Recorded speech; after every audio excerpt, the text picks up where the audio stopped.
Povo de Deus, estamos aqui em mais um podcast do Seminário Presbiteriano Noroeste do Brasil, aqui no coração de Rondônia, de Paraná. E hoje com o reverendo Vitor Ximenes, o cara. Também aqui, reverendo Evandes, nosso diretor. E sempre uma alegria poder compartilhar com você esses momentos que nós temos com pastores que vêm de fora, pastores que estão aí acrescentando em nossa vida. Nós louvamos a Deus pela vida do reverendo Vitor. Agradecemos por estar aqui conosco, por nos presentear aí com as palestras. Se você não sabe, nós tivemos aqui o início do nosso treinamento de aconselhamento bíblico, tendo o reverendo Vitor como primeiro preletor, falando sobre os fundamentos do aconselhamento bíblico.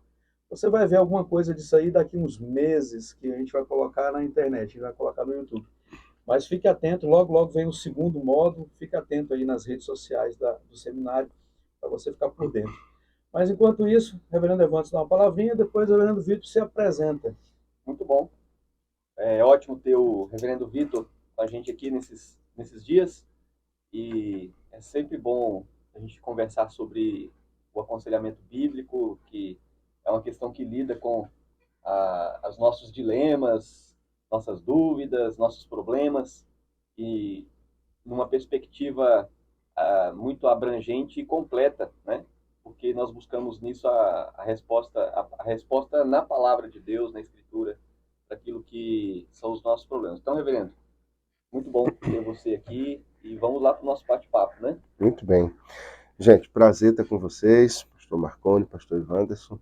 Agradeço o convite, né? A gente teve aí poucos dias, né? 2 dias de treinamento e foi um tempo muito abençoado.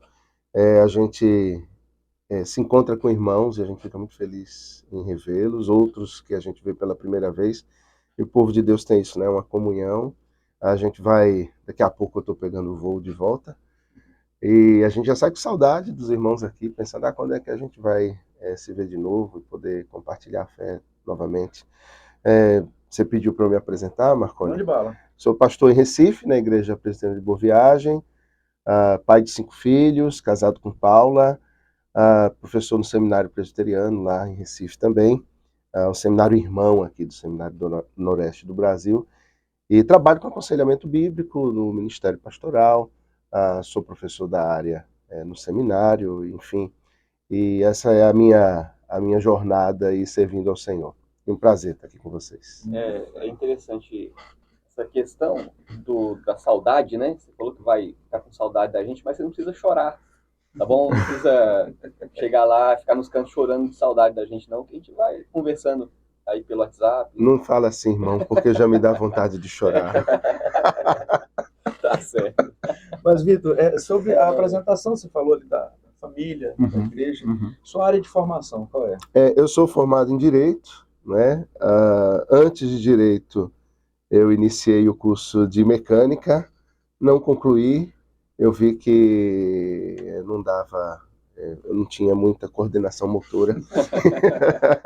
E aí fui para o Direito, né? Depois advoguei aí por muito tempo, quase 20 anos, e fiz teologia nesse tempo ainda da advocacia, né? Mesmo depois de ordenado, eu continuei advogando até 2012, quando eu parei definitivamente com a advocacia secular, né? E hoje a minha atuação jurídica é ligada à vida da igreja. Então, os órgãos da igreja presbiteriana, a igreja local, na necessidade que houver de órgãos e irmãos, eu estou à disposição, mas hoje integralmente no ministério, né? Depois do curso do bacharelado em teologia, e eu conheci ali em 2009 o aconselhamento bíblico, e fui à ABCB, né? Associação Brasileira de Conselheiros Bíblicos, que tem uma conferência que acontece nesse período, em São Paulo, e ali foi um momento divisor de águas, porque a gente começou a perceber, a ver e a ser confrontado sobre a atuação pastoral com uma ferramenta que é tão antiga, que vem do Éden, não é? E que, por algum motivo, a gente tinha deixado de lado e, de repente, algo que é tão antigo se mostra tão novo, né? E de lá para cá eu venho estudando aconselhamento bíblico, fiz o mestrado no Andrew Jumper, estou ali na caminhada do doutorado, né? Mas sempre nessa área pastoral, na área do aconselhamento. Bem. Evão, manda bala então nas perguntas. Nós vamos falar um pouco sobre. É engraçado, ele falou na conferência, você que não veio, perdeu. Ele falou na conferência que só chamam para falar de aconselhamento. Então vamos falar de aconselhamento. Essa é a vida da gente, Pastor né? Evandro vai te metralhar com algumas perguntas. Tá bom, vamos lá. Não, a gente, quando a gente fala sobre aconselhamento bíblico, e é natural, é quase que automático, as perguntas que vêm, né? Mas e a psicologia? Como que a gente deve lidar com a psicologia? A gente pode usar os recursos da psicologia? A gente não pode usar os recursos? O cristão pode ir ao psicólogo? Ele deve ir, não deve ir? Então, querendo ou não, isso é inevitável. Quando se fala de aconselhamento bíblico, pensar nessa ferramenta também, que é a psicologia, né? E aí eu quero, diante disso, te perguntar o seguinte: como pastores que trabalham com vidas e lidam com os dilemas da vida, né? Tanto pessoais e também os dilemas da vida das ovelhas, que lidam com tristeza, lidam com o medo, lidam com a ansiedade e assim por diante. No seu ponto de vista, os pastores, eles precisam ser necessariamente psicólogos para que eles tenham condições de lidar com os dilemas da vida das suas ovelhas? Vocês querem a resposta curta ou a resposta longa? Objetiva. Não. Porque tem 200 Já respondi. Então seja um pouquinho mais longo. Pode gastar um tempinho. Tá bom.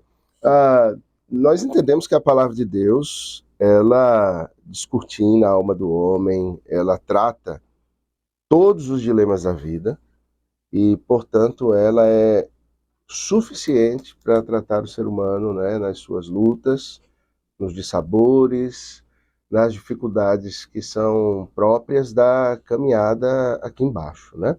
Tudo isso é resultado, as crises, os conflitos, quer internos, quer externos, e todas as questões até de transtornos, como se diz hoje, já são tão variados e tantos que e cada dia surgem novos, né? Que de novos não tem nada, são antigos transtornos que recebem novos nomes, né? Não tem nada novo embaixo do sol, é tudo cíclico. São subdivididos. É até interessante, porque na hora que subdivide, você tem como dar uma atenção assim, mais dirigida ao problema, mas é o mesmo problema. E todo problema do ser humano, ele vem ali de Gênesis 3, né? A gente vive tudo isso por causa da queda. E como tratar os problemas que são provenientes da queda sem tratarmos justamente a compreensão do que nós caímos, o que essa queda ocasionou e qual é o remédio que o próprio Criador nos dá, que é a redenção. Não é? A gente não vai encontrar nenhum dos princípios acerca de onde viemos, nem o que aconteceu conosco, nem qual é a solução em qualquer outro lugar que não seja as Escrituras. Eu penso que a gente está lidando hoje nessa questão de pastores buscarem, digamos, uma muleta, um apoio nas terapias humanistas para o pastoreio, com o mesmo problema que a igreja primitiva lidava no primeiro século, que era o gnosticismo. A gente sabe que a igreja ela surge no ambiente, pelo menos a igreja neotestamentária, né, surge no ambiente helenista, com a visão que vem daquela escola de Platão, que era, na realidade, uma religião, né? O indivíduo, ele ascenderia, ele compreenderia a vida, as coisas, ele seria um homem iluminado a partir do conhecimento da ciência que ele teria. E o platonismo, ele vai trabalhar isso. O gnosticismo, ele vem daí, ele adentra na vida da igreja, de sorte que muitos dos líderes da igreja, inclusive no primeiro século, estavam abraçando o gnosticismo, e nós vemos a labuta do apóstolo Paulo, tratando isso em Colossenses, né? Aquela heresia de Colossos, né? Que é o gnosticismo, João trabalhando isso, enfim, era uma demanda, e imagino que é a mesma demanda com que nós estamos lidando hoje. O gnosticismo do primeiro século estava para a igreja como o neognosticismo do nosso tempo está para nós. E esse neognosticismo é justamente essa ideia que os crentes têm, e lamentavelmente a liderança da igreja tem, de que eles precisam de alguma coisa a mais, eles precisam agregar alguma coisa às escrituras para que eles possam tratar as suas ovelhas. Uhum. Isso é uma infidelidade com o ministério, é uma infidelidade com a vocação, é uma infidelidade para com Deus, e isso é um desserviço à igreja, porque a palavra de Deus é suficiente. Ontem, na nossa conversa, alguém fez uma pergunta muito interessante. É possível a gente aprender alguma coisa da ciência humana? E aí, vamos colocar todo tipo de construção de conhecimento, inclusive as psicologias. É possível? É possível. É possível na medida em que, na observação das pessoas, elas vão ver a verdade em algum lugar. Uhum. O problema, a gente dizia isso também, é que a melhor das mentiras é aquela que contém verdade. E aí o trabalho é a gente ter que pegar a água de um rio poluído e poder ferver, filtrar e beber quando a gente poderia ir direto na água limpa, fonte né? de água da vida, né?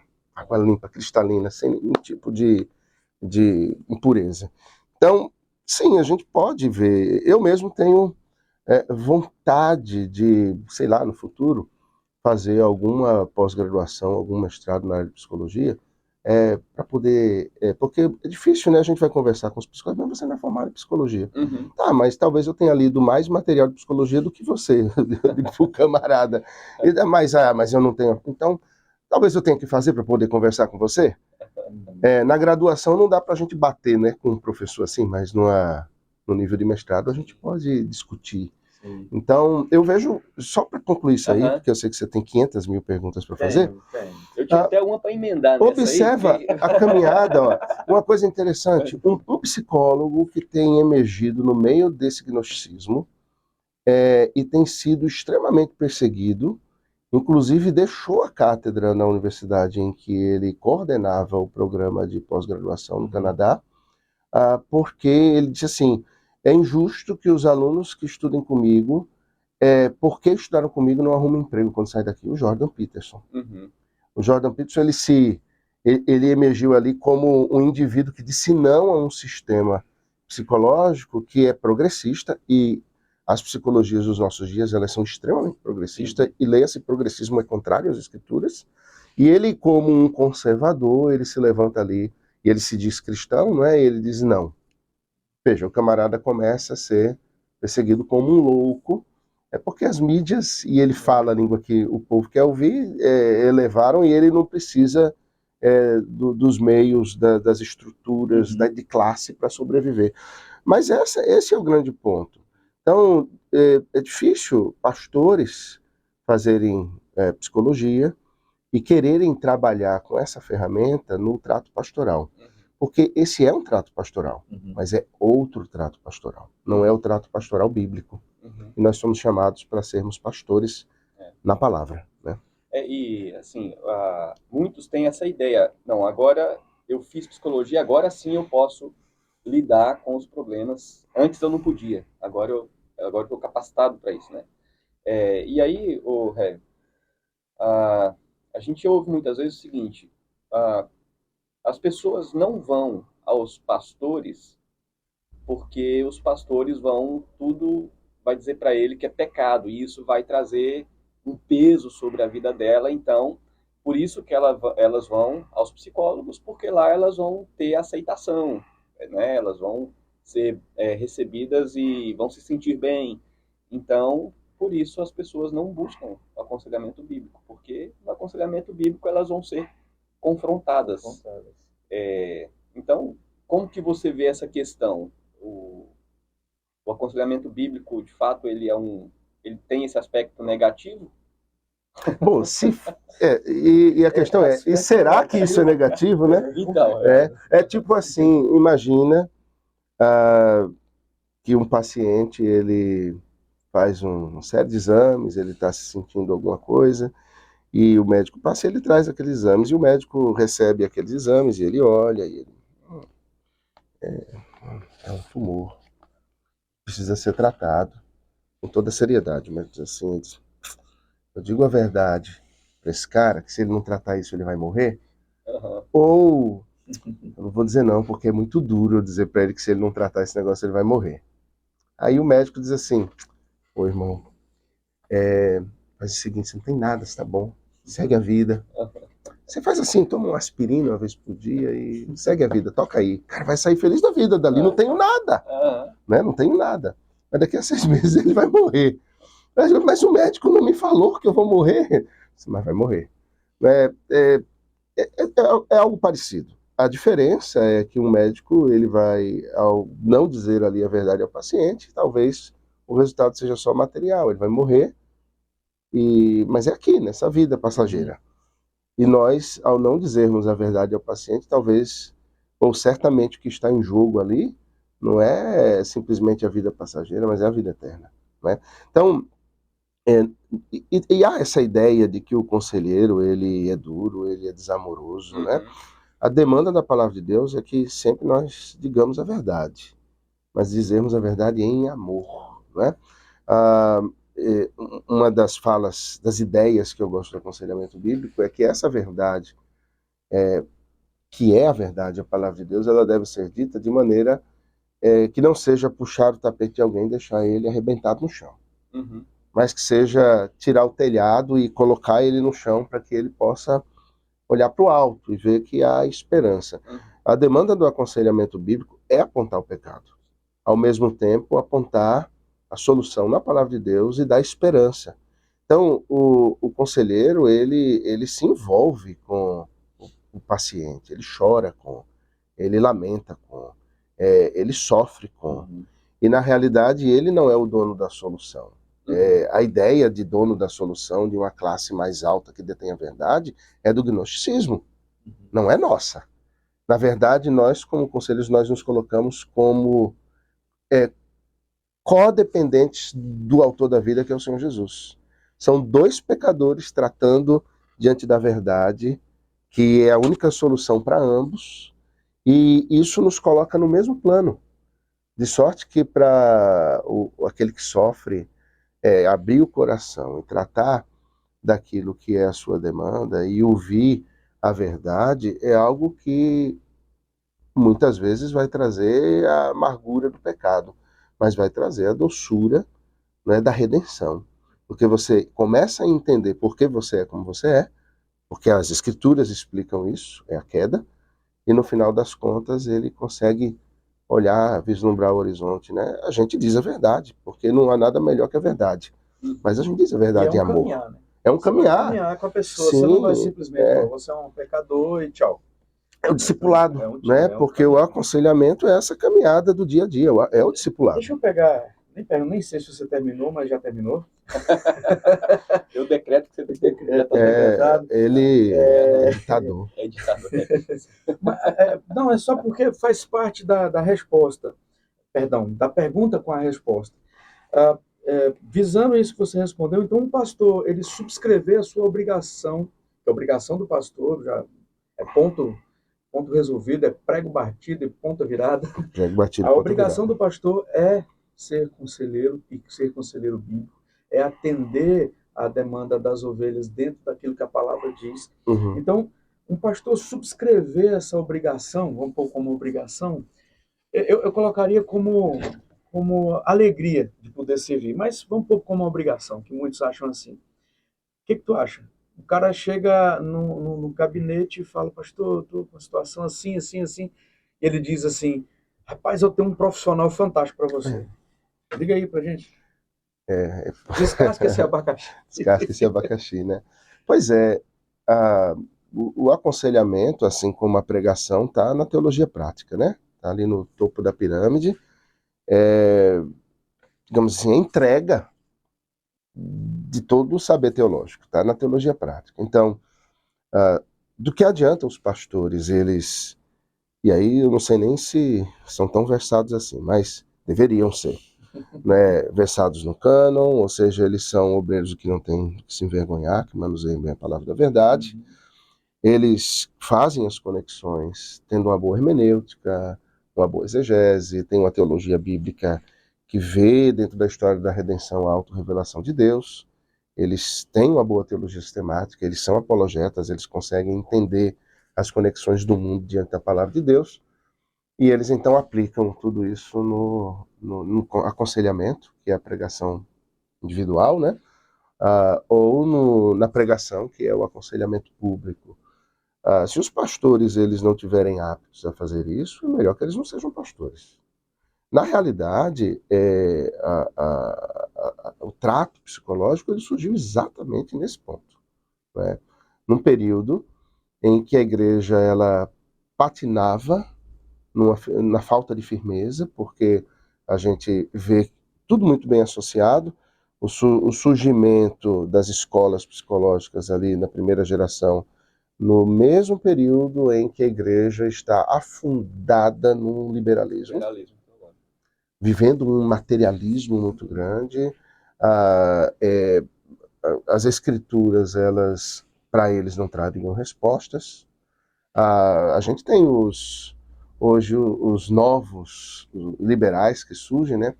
É a vida cíclica de Eclesiastes, com gente dizendo, a Bíblia não tem respostas para a minha geração, a Bíblia precisa ser revista, ela precisa ser editada, ou, né? Isso tudo resultado do nosso tempo, da morte da metanarrativa. A questão é que quando as escolas psicológicas surgiram, elas surgiram com uma proposta pastoral. Elas surgiram na proposta de fazer algo que a igreja não estava fazendo, que era pastorear o rebanho. Freud ele diz isso, que o propósito dele era criar uma nova ordem de curas da alma, porque a igreja abandonou o seu papel. Então, a culpa disso tudo é nossa, porque abandonamos lá atrás, mas isso não quer dizer que nós não devamos voltar, e aí é o avivamento, né? O retorno às escrituras é o verdadeiro avivamento.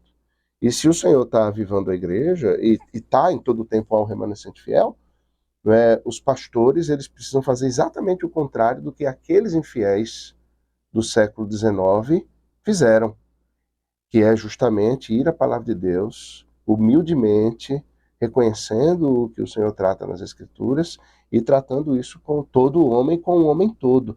A visão bíblica de trato, ela é holística. Ela trata a alma com repercussões no corpo, né? Ela trata o coração com repercussões na mente, né? Isso traz um resultado para que a gente viva de modo pleno, com contentamento diante do Senhor. Não é simplesmente uma aceitação. Eu não aceito que eu sou pecador. Não é? A vida do pecado não é a vida normal, é a vida natural. Mas ela não é normal. Nesse aspecto, todos somos anormais. Mas a solução para a normalidade não é nenhum behaviorismo ou uma coragem de ser o que eu quero ser a despeito do que as pessoas digam, mas é olhar para Cristo e imitá-lo. Não é? E essa é a demanda do aconselhamento. Olha para Cristo, vamos imitá-lo. A vida é assim, é difícil, mas Cristo venceu. No mundo tereis aflições, mas tem de bom ânimo, eu venci o mundo. Então, é essa a demanda pastoral. E nós precisamos fazer o caminho inverso do que lá os nossos irmãos do século XIX fizeram, retornando às Escrituras e dando exatamente qual é o remédio verdadeiro. Porque traz algum tipo de benefício pessoal para as pessoas, o trato humanista, traz, elas se sentem bem. Mas do que adianta se sentir bem e ir para o inferno? Não é? Então, a nossa proposta no aconselhamento não é fazer as pessoas se sentirem bem, é fazer as pessoas terem contentamento em Cristo, ainda que haja dor. Elas vão carregar a cruz, elas vão seguir a Cristo, e aquele que perder a sua vida, ganhará.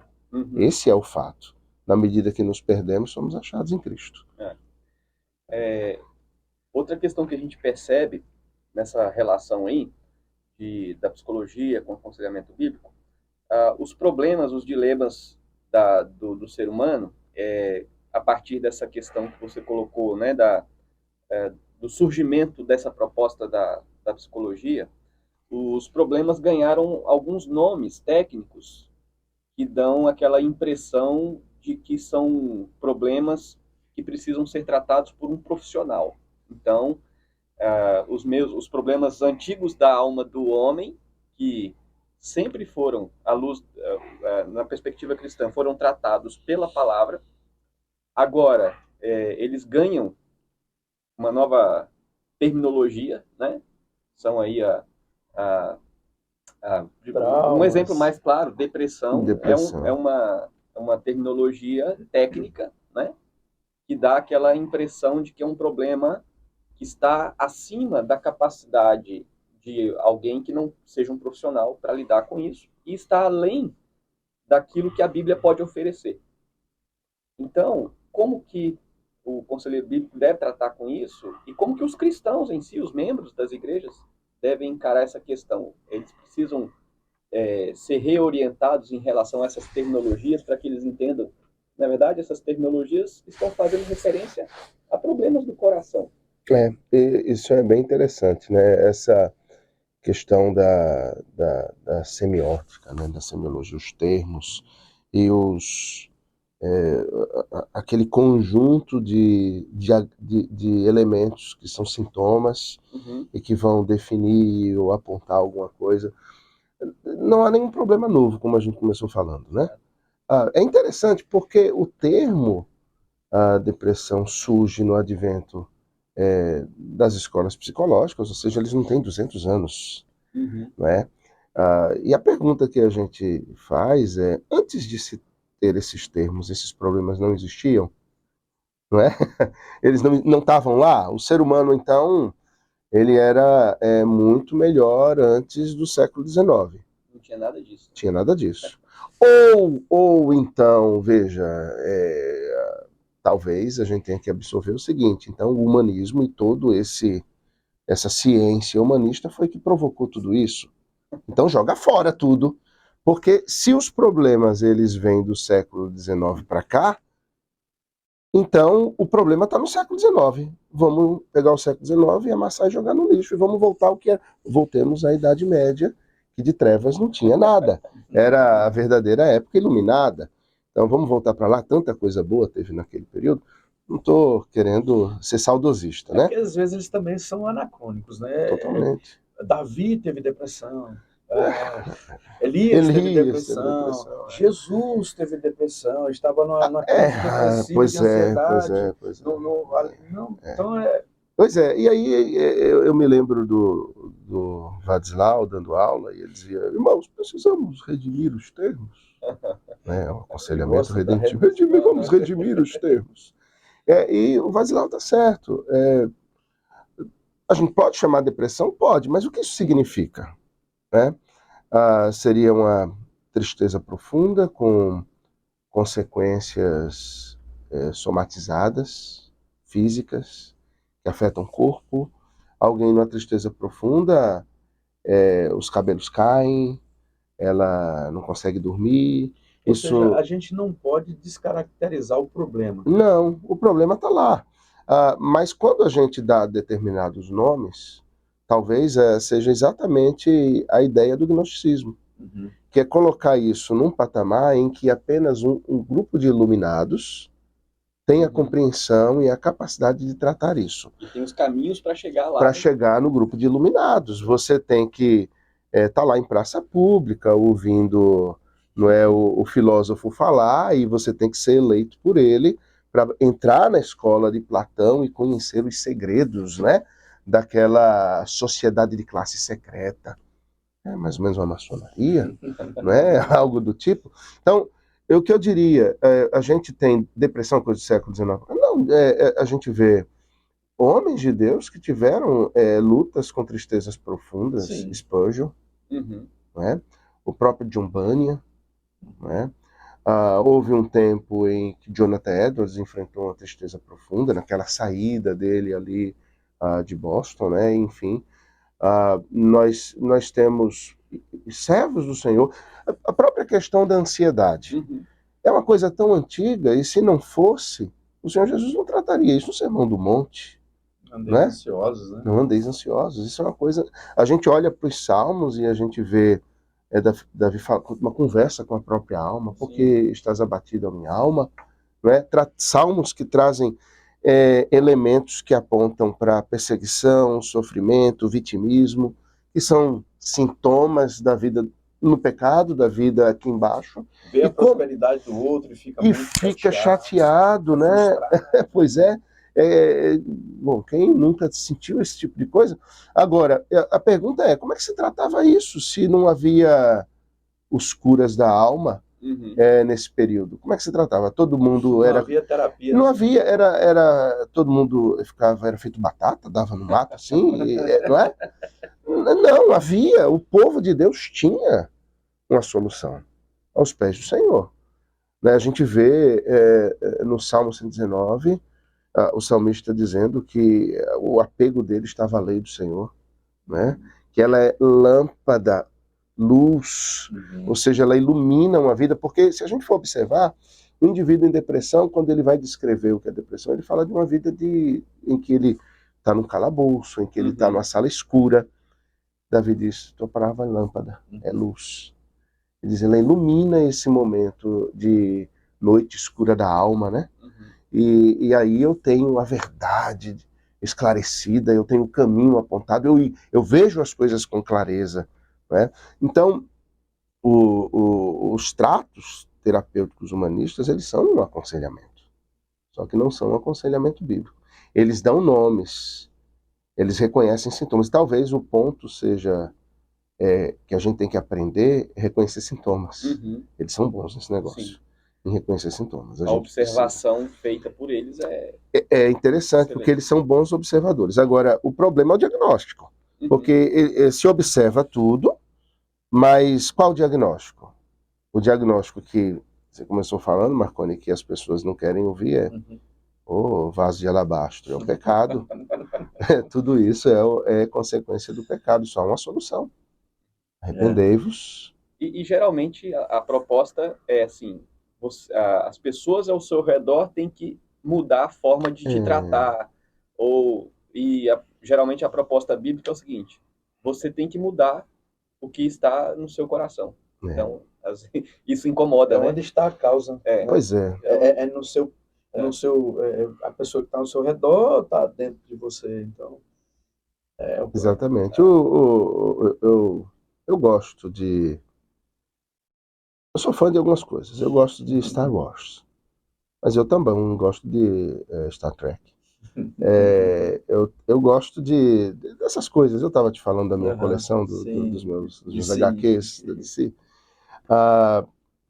E eu via outro dia um desses desenhos, era aquele de Star Wars, tratando de guerras clônicas.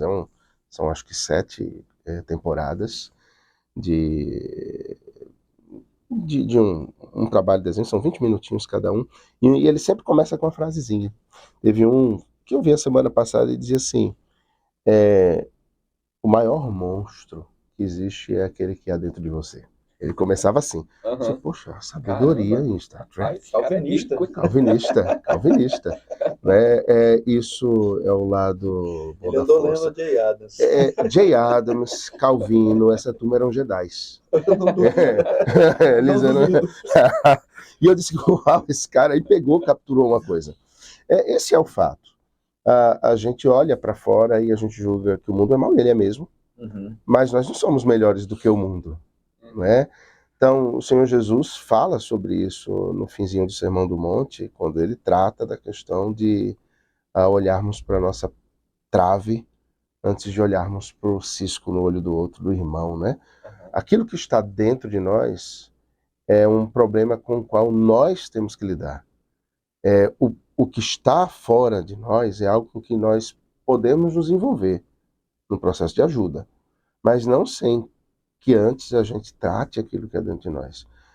Nós não temos o poder de mudar as pessoas, mas o Senhor demanda que aos pés da cruz nós nos entreguemos a fim de sermos transformados, né?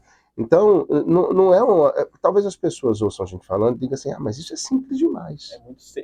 Muito simplista, né? É muito simplista. Mas porque o evangelho, ele é simples. Mas esse trato é profundo, conquanto seja simples. Sim. Né? Então, simples no seguinte sentido, a caminhada é essa. Agora entra no caminho para ver. Vai. Você começa ali com água nos artelhos, né? E termina com água aqui lhe cobrindo e você tem que continuar. Essa é a caminhada do evangelho. Você está aconselhando o povo a ler O Peregrino, do John Bunyan? Demais, demais. Porque é exatamente isso. A caminhada cristã, são esses vales, esses montes, essas alegrias e tristezas, né? Eu tenho uma tese sobre isso aí. Diga aí. Eu aconselho a ler O Peregrino e aconselho a ler O Senhor dos Anéis. Olha aí. Tá vendo aí, pessoal? Eu E tenho... ele não é dono de editora. Não sou, mas sou tolkieniano. Para mim, a caminhada da Sociedade do Anel em O Senhor dos Anéis se assemelha à caminhada de cristão em Um Peregrino. Orcs, lutas consigo mesmo, o anel que está constantemente lhe tratando com a sua ambição, querendo, né, se assenhorar do seu coração, e inimigos por todo lado, mas nós não estamos sozinhos, há uma sociedade, ainda que pequena, com pessoas tão diferentes, anões, magos, e você tem todo tipo de gente ali lutando, não é, por uma causa comum, que é destruir aquele anel, que é o elemento que o Sauron usa para ter poder. Né? Se a gente for observar, a jornada é exatamente essa. A gente precisa jogar algo no profundo, né, das montanhas lá em Mordor, para que seja derretido, seja destruído, mas para chegar lá é muito difícil. Não é fácil. Eu usava com uma irmã que está passando por um processo assim de muito medo. Eu usei uma literatura que talvez vocês nem... Esse cara é louco. Eu acho que eu sou. Eu não duvido. Não duvido. E ela não tinha lido, e para ler ia demorar muito, então eu digo, assista os filmes. Aí ela, qual é? Eu disse, é um filme de terror. Assista It, a coisa. Sério? Se você observar, o Stephen King ele tem umas sacadas muito interessantes. O It, ele é um personagem que ele se alimenta do que há em você. Ele se alimenta do medo. Quando os meninos ali, eles perdem o medo dele, eles avançam, e eles conseguem, eles lutam com ele, ele vai encolhendo. E ele... na realidade, o que a metáfora ali é que o problema que há fora de nós, ele tem uma conexão com o que há conosco. A gente precisa tratar aqui os nossos medos, as nossas aflições e o nosso pecado, e assim é que os problemas externos eles vão perder força. Na medida que o nosso coração é tratado do Senhor, o câncer ele toma um outro tamanho, as guerras ganham outro tamanho, os conflitos eles encolhem. Ainda que o mundo pegue fogo, a gente está andando pelo meio da fornalha e há um quarto homem conosco, né? Caminhando ali, a gente passa por isso com fé, com tranquilidade. Diz, olha, ainda que eu morra, um irmão, no meio da pandemia, ele foi acometido com um câncer muito violento na igreja, câncer de intestino, normalmente, ainda que hoje, né, os tratos sejam bem mais, digamos assim, avançados no trato do câncer de intestino, ele descobriu e estava uma coisa muito avançada, o prognóstico era muito ruim. E ele me procurou, bem assim, triste, cabisbaixo, e eu digo, irmão, o nome dele é Moisés. Eu digo, Moshe. Eretz Godó. Eretz Godó. É. Eu falo assim com ele, Moshe Eretz Godó. Eu falo exatamente isso com ele, ele ri. E eu dizia, Moshe Eretz Godó. Você tem alguma dúvida de que o Senhor é o Senhor da tua vida? Aí ele disse, não tem. Então deixa eu te falar uma coisa. A tua enfermidade é para tua bênção. O Senhor quer te dar uma experiência profunda com Ele. Ainda que o Senhor te leve, meu irmão. Se o Senhor te levar, faz o seguinte, chega antes de mim, guarda um lugarzinho que eu estou chegando logo. Logo atrás de você eu estou chegando lá. Quando tu olhar, eu já estou tocando no teu ombro. Aí ele riu, né? E ele queria saber o seguinte, o que é que eu faço? Porque a médica, ela disse que eu tenho que fazer uma cirurgia, é possível que eu fique com a bolsa de colostomia, ela disse que não há certeza se a coisa vai ser próspera. Eu digo, Moshe, vamos fazer o que a gente tem que fazer em oração. Meu conselho é, oremos e façamos a cirurgia. O que você vai perder com isso? Há a possibilidade de você ter um bom resultado e fazer o tratamento depois disso. Disse, ok. Fez a cirurgia, cortou um pedaço grande do intestino e não precisou da bolsa de colostomia. Já foi uma vitória. Ainda que precisasse, também seria uma vitória. Fez ali meses de quimioterapia e ali nasceu um ministério para ele. Porque ele fez a quimioterapia, não caiu um fio de cabelo dele. Um fio de cabelo. Teve enjoos, náuseas, aquilo que é normal, mas toda a sessão de quimioterapia se transformou no momento de pregação do evangelho. Ele preparava um sermão evangelístico. A gente fez um curso de oficiais na igreja e ele fez todo o curso de oficiais e num determinado momento as aulas era preparo e entrega do sermão. Então ele aprendeu a preparar o sermão e entregar. E ele, até hoje, ele já está na remissão. Ele vai 2 vezes por semana ao Hospital do Câncer para pregar o evangelho. Curado. E ele trata isso comigo hoje. Ele diz, pastor, o meu câncer foi um divisor de águas também. Eu lembro que eu dei aquele material do John Piper para ele, né? Não desperdice o seu câncer. E ele ficou maravilhado com aquela perspectiva do John Piper. E ele seguiu aí. Agora veja, sem o evangelho, como é que ele passaria por essa questão tão difícil? Né? O evangelho deu uma perspectiva extraordinária. Você está olhando o relógio, irmão? Isso não é de Deus, não. Não. E pior que ele vai ter que dar uma última resposta aqui em 2 minutos. Será que ele consegue? São 2 respostas. Você sabe que eu sou sistemático. Então eu vou fazer primeiro. É porque nós temos menos de 10 minutos. Não, vou dar a resposta em 60 segundos a cada pergunta. Vamos lá. Então tá bom. Valendo. Vamos começar. A gente vê aí a psicologia, ela tem como objeto tratar a mente da pessoa, né? Porque, segundo a psicologia, o problema está na mente. Então, tudo é um problema mental. No aconselhamento bíblico, o objeto é o coração. Que diferença prática que existe entre uma coisa e outra diante de um problema? Sim. Essa pergunta é muito boa e demandaria mais de 60 segundos, mas eu vou falar. Marca aí, te vira nos 60. Vamos lá. Toda essa divisão de coisas, ela surge no evolucionismo, né? No materialismo. A gente fala evolucionismo, vamos chamar de materialismo, é o melhor nome para isso tudo. E isso afeta a teologia quando ele estabelece uma tripartição do homem, corpo, alma e espírito. Quando a palavra de Deus, ela trata espírito e alma como a mesma coisa.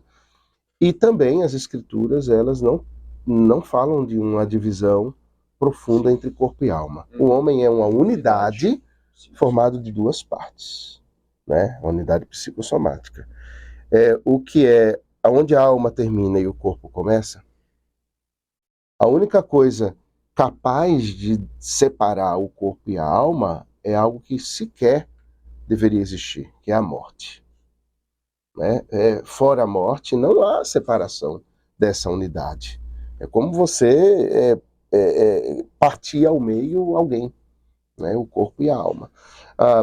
Então não há, digamos assim, antropologicamente falando, uma correta e bíblica antropologia, o trato do corpo sem afetação da alma. Não há como nós tratarmos a alma sem tratarmos ou afetarmos o corpo também, porque nós somos essa unidade. As escrituras, elas tratam de mente, coração, alma, até intestinos, vísceras, como termos correlatos para lugares aonde os processos, a volição, os desejos, o pecado, a adoração, a idolatria, tudo acontece. Nas escrituras, mente e coração é a mesma coisa. Ou seja, o materialismo, ele quer tratar a mente como algo estritamente material. A mente não é estritamente material. O coração, a gente não está falando de um órgão cardíaco. Quando a Bíblia fala de mente, é claro, a mente tem algo material. Ela é formada pelas células neurais. Nós temos uma massa, não é, onde todo esse processo neural acontece. Nós temos partes aonde os processos eles estão divididos acontecendo, não é? A gente sabe e a gente tem uma fisiologia do cérebro, mas por trás desse cérebro mais profundo, e a gente não está falando do cérebro, a gente está falando da mente, né? O cérebro é esse órgão, mas o que é que ele processa? A mente, que é algo imaterial ligado a algo material. Isso é complicado, já passei de 60 segundos. Perdi. Faustão não vai me dar o prêmio, né? Mas a gente não tem como tratar de fato esses processos mentais sem que a gente trate as nossas crenças. A fé, ela tem uma ligação estreitíssima com os processos mentais que a gente tem. Ou seja, os nossos processos mentais, eles são fruto da nossa fé. Então existe algo mais profundo do que aquilo que é físico. Sim. Algo físico há. A gente sabe que há alguns processos que demandarão, ainda que temporariamente, em alguns casos para o resto da vida, de química. Sim. Não é? Por quê? Aí a questão os problemas, eles são resultado de uma química ou a química é resultado dos problemas? Sabe? Eu entendo que a mente humana é como, imagine, uma grande mata. Imagine o Marechal Rondon chegando por aqui, encontrando uma mata fechada nesse lugar. E de repente se abre uma picada, se abre uma estrada, se abre uma clareira e se torna aquilo Porto Velho, Ji-Paraná, e você vai abrindo essas clareiras que se tornam cidades com veios que vão ligando elas, que são as estradas. Isso leva tempo. E vai se construindo um mapa por onde tudo escoa, por onde os processos acontecem, por onde a vida ela flui. Não é assim? A mente, ela, quando nós viemos a este mundo, ela é uma mata fechada. E o Marechal Rondon entra ali. E o que a maneira como nós somos apresentados à vida, daí, a palavra de Deus é tão perfeita, porque Deuteronômio 6 diz, né, inculca a palavra na mente, né? Ensina os mandamentos e estatutos, né, ao levantar-te, ao deitar-te, andando, assentando no caminho. Né? O desafio dos pais é abrirem essas clareiras na mente dos seus filhos com a palavra de Deus. Este é o processo que educa o povo da fé, o povo do pacto. Não é um processo psicológico, pedagógico, humanista, mas é o processo psicológico e pedagógico das Escrituras, que tem um entranhado sistema pedagógico e psicológico apresentado para nós. Os veios são abertos, de maneira que a maneira de pensar, a forma como eu enxergo o mundo, com as lentes que me dizem com perfeição o que é o quê. E aí eu me torno um indivíduo que tem toda a sua funcionalidade na vida e consegue viver diante dos homens e de Deus com contentamento, né? Isso demandaria uma palestra. Muito bem. Você não entendeu o que era 60 segundos, então, mas Não. tudo bem. Irmãos, brincadeiras à parte, é porque o assunto é vasto e não somente esse podcast nós vamos fazer. Permitindo Deus, ano que vem vai estar aqui conosco novamente. E aí nós vamos Muito bem. fazer um podcast assim, vamos gravar. Vamos gravar. Vamos ver o lá. que vai dar. Vamos lá. E aí a gente vai encher você de perguntas, nós vamos captar outras perguntas. Mas agora nós precisamos realmente terminar. Então, uma palavra... eu tenho certeza que vai ficar esse desejo de quero mais. Agora é realmente com 1 minuto. Faustão, né? Com 1 Vamos lá. minuto. Marca aí. 30 segundos, na verdade. Bem da verdade, já vou dar tchau para você. Deus te abençoe. Até a próxima, se Deus quiser. Né? Considerações finais. Lá, 60 segundos para você, um encorajamento para 3 situações. Para os pastores, para os seminaristas, né? Não necessariamente nessa ordem, e para os cristãos. Um encorajamento quanto ao aconselhamento bíblico. Mas aí, bem rapidão para a gente encerrar, porque a gente tem outra agenda. Faz uma colocação dessa e te pede. Rapaz, é muito mal. É uma Só um encorajamento. Eu diria aos meus irmãos pastores, irmãos, algumas demandas. Em primeiro lugar, no nosso próprio coração. Nós precisamos crer nas Escrituras e nós precisamos ser impactados por ela. Amém. Perguntei a um pastor recentemente, qual foi a última vez que você leu a palavra e você se maravilhou com o que o Senhor lhe dizia ali? E ele tragicamente me disse, eu não me lembro. Uau. Ele estava num burnout. E não são poucos os colegas que têm entrado no burnout, por causa de uma vida agitada, por causa de uma vida difícil. E claro que o burnout não é resultado só disso. Irmãos que podem estar se maravilhando com as Escrituras ainda podem ter, porque vivem uma vida muito ativa, muito cansativa e precisam sair do ativismo. Mas isso me acendeu uma coisa. Irmãos, nós precisamos voltar a nos maravilharmos com as Escrituras. A gente precisa voltar a uma vida doxológica. Para os seminaristas, eu diria o seguinte, irmãos, eu sei que o ministério pastoral é assustador, mas, como diria o tio Ben, com grandes poderes vem grandes responsabilidades. Então vamos firmes aí, fiquem firmes no Senhor e creiam que a palavra de Deus é tudo que vocês precisam. Amém. É tudo que vocês precisam. Igreja, para os irmãos, eu digo, irmãos, nós somos chamados a um sacerdócio universal.